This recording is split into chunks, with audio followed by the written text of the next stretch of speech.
Our guest today is Bob Marchini. Bob is a former management consultant and senior vice president for a Fortune 100 company. He holds a BS in chemical engineering, is a registered professional engineer, and has an MBA, and is a graduate of Massachusetts Institute of Technology, Sloan School Executive Development Program. Bob is a director on 3 business boards. He and his wife do volunteer work for the developmentally disabled and are active in local church and community activities. Bob is also a prostate cancer survivor and a strong advocate for prostate cancer awareness and early detection. He founded and runs the Brotherhood of the Balloon, an international organization that provides support to thousands of current and former prostate cancer patients and raises money for prostate cancer research. He's an avid boater, calls himself an average golfer, lives with his wife Pauline in Mattapoisett, Massachusetts. They have two daughters. This is an amazing story of one man's incredible journey after being confronted with the sobering words, "You have cancer." It's a journey of hope that leads to healing, health, happiness, and wholeness. Bob, welcome to A Journey of Hope. Tell me about yourself. I know that you're not from the West Coast, you're a East Coast boy. Tell me a little bit about your background. Tell me about yourself and your family. Well, you're right. I spent my entire life in the Northeast, Lynn. I was born in Cambridge, Massachusetts, 1943. My parents were both first and second generation Italians. My father was a police officer. My mother was a telephone operator, so discipline in our house was pretty firm all the time. You're talking about being a police officer in Massachusetts? In Massachusetts, that's right, yeah. He rose to the level of chief in Cambridge, Massachusetts. As a kid, I was always interested in mechanical things and things connected with chemistry, so anytime something broke in the house, I was the first one to take it apart and try to fix it. And I was always playing with chemistry sets and all the rest, which later affected my decision for college and my career. But I went to parochial schools through high school, and when it came time to make a decision for college, it was relatively easy. Chemical engineering sort of had a blend of the things that I was interested in, so it was a natural choice. And there was a college that offered a cooperative school education where I could pay my way through, and that was Northeastern University. So that's where I went for my bachelor's degree in chemical engineering. And where's that located? It's in Boston, Huntington Avenue in Boston. Right after that, I went to work for Polaroid Corporation as a junior engineer, worked my way up through the ranks there, and then I took advantage of their tuition refund program, and I got myself a master's in business administration, Knights, and then started to move up into the manufacturing management positions at Polaroid, and eventually moved into building chemical plants there for Polaroid, and then switching to senior manufacturing management. They sent me to the Sloan School at MIT for a Greater Boston Executive Development Program. And then as the division manager left, I took over chemical manufacturing for all of Polaroid. Many people don't know this, but Polaroid was one of the largest manufacturers of fine, organic, specialty, ultra-high purity chemicals in the world. And we even did some pharmaceuticals there at that time. So tell me a little bit about your family now. You are the only son, or? I have a brother and 2 sisters. I was the youngest, and we're all college educated. My brother before me was diagnosed with prostate cancer, and it significantly affected me and the decision that I made when I was diagnosed, because he had chosen surgery for his treatment option. And I was there in the recovery room when he was brought in, and he had lost a lot of blood. He had some pretty nasty side effects, and he had to go back for some corrective surgery. And at that time, I knew that I was at risk for prostate cancer, so that when that event happened, I made a promise to myself, standing there in the recovery room, that if and when I'm diagnosed, I'm going to find something different, something better than surgery, and I did. So how long ago was your brother diagnosed? I was diagnosed about 6.5 years ago, so he was about 8.5 years ago. Yeah. Well, I understand that here in the United States, every 2 minutes and 25 seconds, a man is diagnosed with prostate cancer. Tell me about your experience when you finally were confronted. Tell me about this journey, this incredible journey that you've been on. after having been confronted with the sobering words, you have cancer. I've got cancer in my family, I've had cancer myself, and so I know the trauma that an individual goes through, but tell me about this story, this journey that you've been on. Well, I thought that that day, August 10th, 11 o'clock in the morning, 2000, was the absolute worst day of my life. I look back on it now for many reasons, and as it turns out, it was probably one of the best days of my life. But back then, I didn't know it. Well, we'll have to come back to that, Right. finding out you got cancer. Later on, discovering it could have been one of the best days in your life. So tell me what happened when you found out. Well, I did what any recovering engineer would do. I started to... You're not fully recovered yet. I started to go after this with a vengeance. And I started by doing the conventional things, interviewing doctors, getting on the internet, researching everything I could find, libraries, books. I had stacks and stacks of material at my home. And what I found was the more I researched, the more I learned, the more confused I became. Because each of the physicians that I met with told me that I was an ideal candidate for what they had to offer. And you were going to some of the different centers of excellence? Oh, yes, yeah. And of course, in Massachusetts, we have some of the best medical institutions in the world. And each would tell me that I was the poster boy for their particular treatment modality. And I was getting more confused and more depressed. So I shifted my emphasis from interviewing doctors and researching the internet to interviewing patients. And that's when my education began. I learned so much more from the patients than I did from the physicians and from the books and from the internet. And I stumbled across a little known technology in Southern California called proton beam therapy, and couldn't find too much information about it. But when I contacted Loma University Medical Center and asked if I could speak with former patients, they sent me a list of 30 patients, and I was kind of... These are patients that were apparently willing to be contacted? Yes. Okay. That volunteered to be contacted by former patients. And I struggled to get this information from physicians that were practicing other modalities. But I did manage to find them out there through circuitous means. But I started to interview these folks, and what I heard from them just sounded too good to be true. Proton therapy is painless, it's non-invasive, it kills cancer as well as any other treatment option. And people generally claim that they had a vacation during the 2 months they were here being treated. So I flew out here to take a look at it. I didn't stop my interviews, by the way. In addition to the 30 names they gave me, I interviewed another 26 people. So I spoke with 56 former proton patients. Well, you told me that you thought maybe that Loma Linda had given you a stacked deck and maybe the best patients, and so well, I understand that you're being a recovering engineer. You actually designed a form. Tell me about that when you were interviewing these patients. Yeah, well, I created a survey form, and it had 22 questions on it. And the obvious things, who was your doctor and who was your case manager, and how many short-term and long-term side effects did you have? And the last question that I asked each one of them, and this is the one where I wanted to make sure that Loma Linda just didn't send me their success cases. I asked them for the names of 2 people that they went through treatment with, so I could talk with them as well. Each patient, or each patient, former yeah. patient. I actually reached about 20 of the people that were on the original list and about 36 additional patients. And everyone that I spoke with said the same thing, that they had an extraordinary experience. It was painless, it was non-invasive, it was the antithesis of surgery, and they were all doing well. And some of these patients were treated 5, 6, 7, 8 years out. So I came out here and visited the place, and it was everything and more than I thought it would be. And that began when I was in the parking lot, and I stood there and I looked at the cross on the tower, and I was greeted by a security guard, and from that point on I knew that this was the place I wanted to be treated.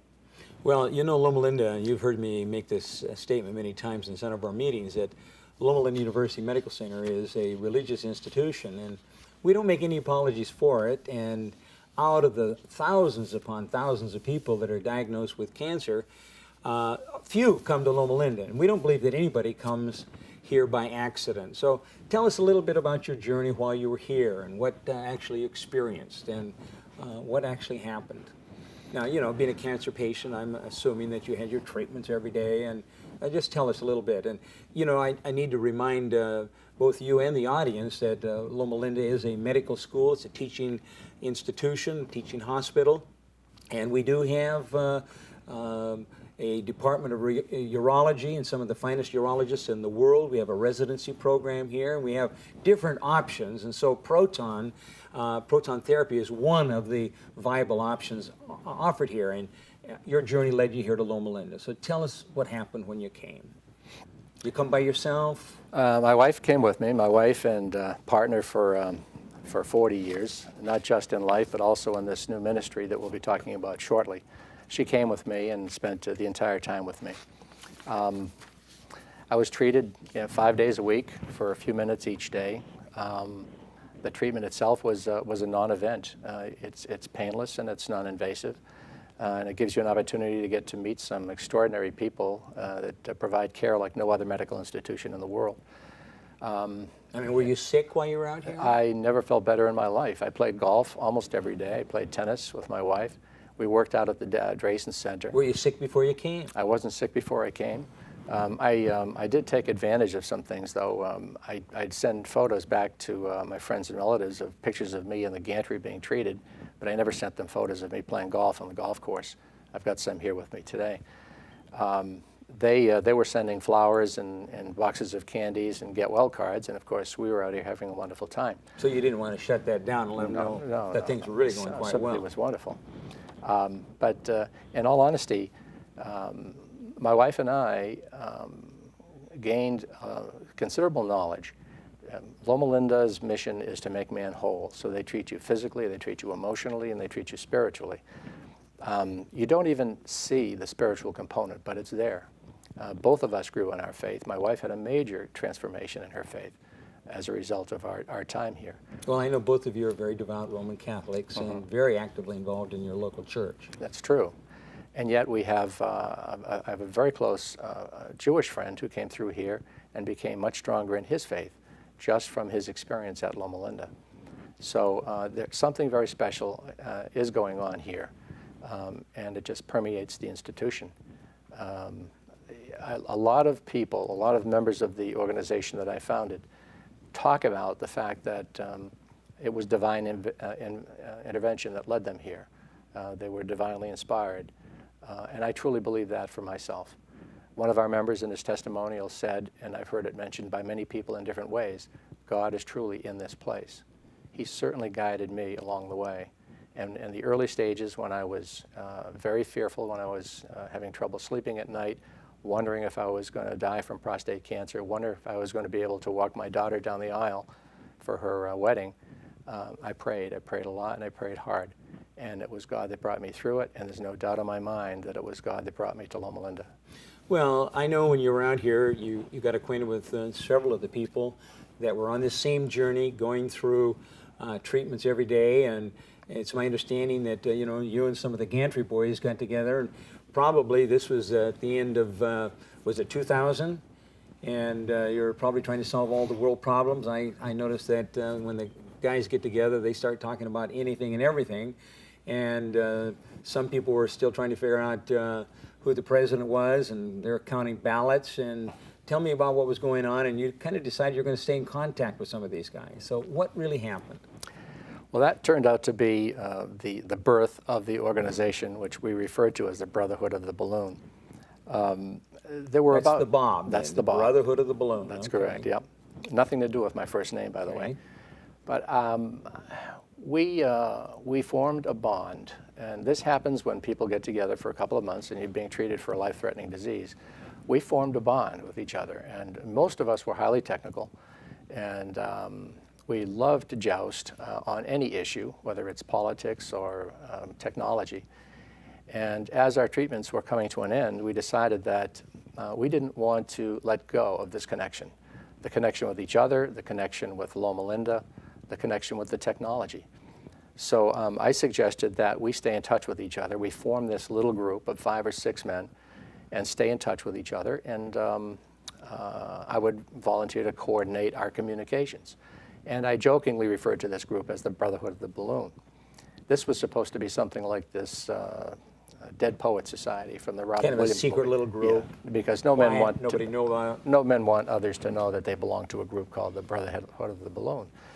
But what happened was the word got out, and more people decided they wanted to be a part of this group. And when I left in December of 2000, we had 19 members. And I remember thinking that that was something that was going to be pretty hard to handle. We have a graphic, I'm not sure if it's going to be shown, but it shows what the growth of our group has looked like over the past 6 years. We are now up to something in the range of, there it is, there you go, this is slightly outdated, but we're up at 2,750 members right now. We've been adding members at the rate of 300, 400, 500 members a year. This year we will cross. And where are these people from? They're from all 50 U.S. states, and they're from 21 different countries. So we are now an international organization. I didn't get a chance to talk about our mission, but we started out strictly as a support group, interested in just providing communication, providing support, providing help if people are having any kind of difficulties following their treatment. And we expanded our mission statement to include a second point, which is helping others discover proton therapy. We all concluded that proton therapy is the best kept secret in modern medicine. It's non-invasive, it's painless, it does its job better than most other technologies, and yet nobody knows about it. So we felt that part of our mission was to spread that word to the world and help others discover proton therapy. Well, I know a number of people that come from across the country have been told, you know, it's experimental, even though we've been doing it for 16, 17 years now. And a number of people come and make this exciting discovery that it is a non-invasive program. Mm-hmm. So tell me about the continuing development of the Bob. You started off with 19, and now you got 2,700 members. And what else is part of your mission? Well, about 3 years into our existence, we decided that we wanted to add a third component, and that third component is giving something back to Loma Linda. What we realized is that we had truly been given a gift. We had been given the gift of curing a cancer, a life-threatening disease, and equally as important, we have been given a gift of the quality of our life for the rest of our lives. Many of us know others who had chosen other options and have had some serious side effects. Men have to wear diapers for the rest of their lives, or they lose their sexual function. Most of us are spared that. Most of us come through this feeling awfully, awfully good. And we realized that this institution developed the technology, took the risk, and we also learned in the process of serving on the International Advisory Council that that there are a number of clinical research programs that have to be funded here at Loma Linda. These programs were funded in the past, and they resulted in the development of technologies that allowed us to be cured and to preserve the quality of our lives. We felt that we, former patients, have an obligation to support Dr. Jim Slater and Dr. Jerry Slater and the large array of clinical research programs that they have on the table that they can't necessarily move forward because they don't have the funding. So we initiated some funding efforts through the Brotherhood of the Balloon. One of our members, one of your early Bob members, I understand, actually threw out a challenge to help establish the James Slater Chair. How is that coming? Jerry Klein we were at a reunion up in Washington State, and he suggested, it was just a spur of the moment thing, suggested that we start the James Slater Chair as a way to honor Dr. Slater and to provide funding for research. We started that a little over 3 years ago. Our members have contributed something in the range of $2.5 million now for the James Slater Chair. So it is essentially at the first level of funding and can function as a chair where the interest from the endowment can fund some research. That's one of 20 that we hope to fund in the coming. Oh yeah, there's actually a desire then to create more chairs, yes. and Yes. I understand different people can name chairs themselves or help fund other chairs. Mm-hmm. Tell us a little bit more about what's been happening. You talk about some reunions. Have you been traveling and doing some speaking, and what's happened as a result of this formation of the Bob? Two or three things to talk about. One is I forgot to mention that when we were talking about referrals, that each year we refer a large number of patients to Loma Linda for proton therapy.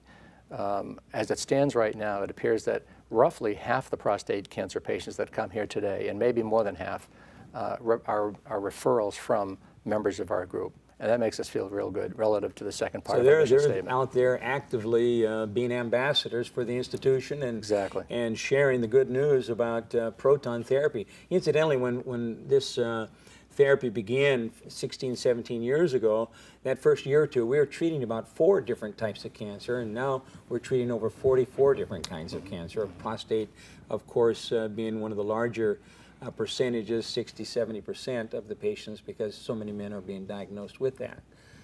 So tell us a little more. We have a few photos that show some of the reunions that we've held around the world, and if we can pull those up, it would be good. Over the past 3 years or so, we've had a number of reunions around the 50 states. We have a high concentration of members down in Florida. This particular one happened to be in Fort Lauderdale. But we've been in Fort Lauderdale, Florida. That one happens to be in Orlando. We've been in Sarasota. That one is Tampa St. Pete.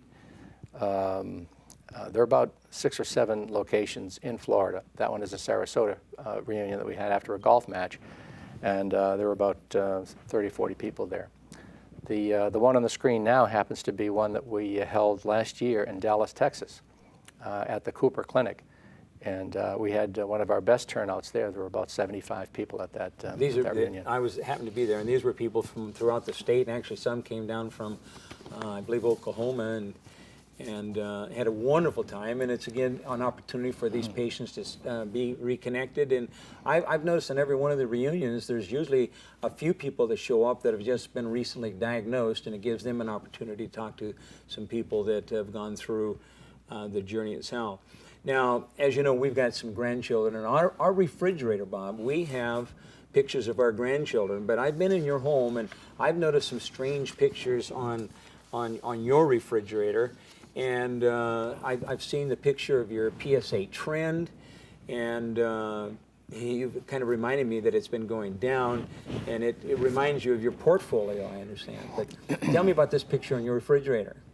Yeah, it's actually, we don't have grandchildren yet. We're sort of hoping and counting the days and reminding our daughters and all the rest, but, and one of these days we will, we know we will. But I have on my refrigerator my PSA trend chart, because it's something that tells a beautiful story. You know, the normal PSA range is 0 to 4, and by the time I was diagnosed after 3 sets of biopsies, my PSA had reached a level of 8. Well, you can see what happened from this trend chart after I was treated. It dropped very nicely. It was not a straight line, it never is. And then it settled out where it is right now and has been for the last 2 or 3 years, which is at the 0.4 range. And you can't ask for better results than that. Well, Bob, I know that you've really established a ministry, the Bob organization. I know you're spending countless hours every day talking with people, and that's what led you to the writing of this book. Tell us a little bit about it. You can beat prostate cancer, and you don't need surgery to do it. Tell us about the book, and with the purpose in writing the book, and some of the reports that you're hearing back. Well, I wrote the book really for maybe 2 reasons. One is I wanted to tell the world about proton therapy. Again, as I said earlier, it's the best kept secret in medicine. 230,000 men are diagnosed in this country every year, and many, many more times that around the world. And yet, only a small percentage, less than 0.5%, are treated with proton therapy. Part of that is because there aren't too many proton treatment centers around the world. But I wanted to get the word out. I wanted men to know that there is an option to invasive surgery. The second reason for writing the book was to put a book out there that I wish I had available to me when I was diagnosed 6.5 years ago, to save men from the anxiety and the fear and the confusion and the trepidation that I went through.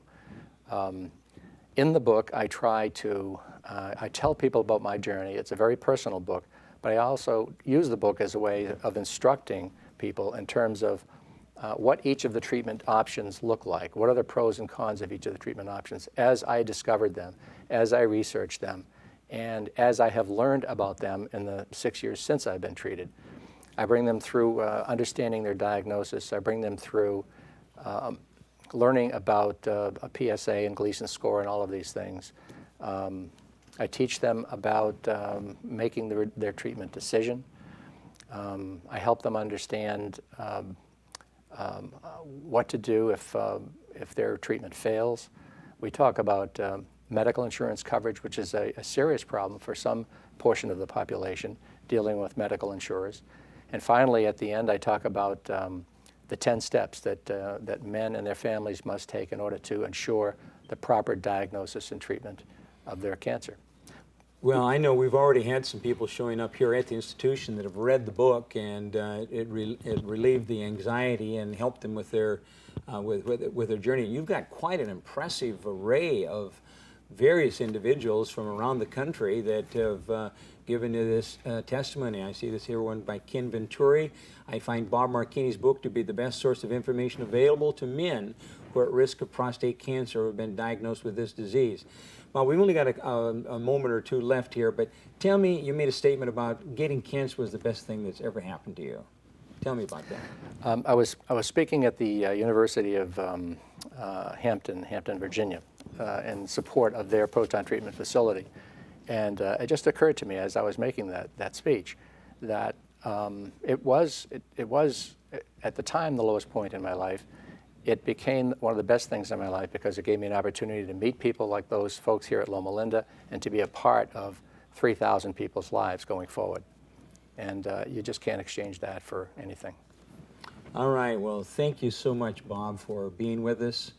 And we're looking forward to our next program.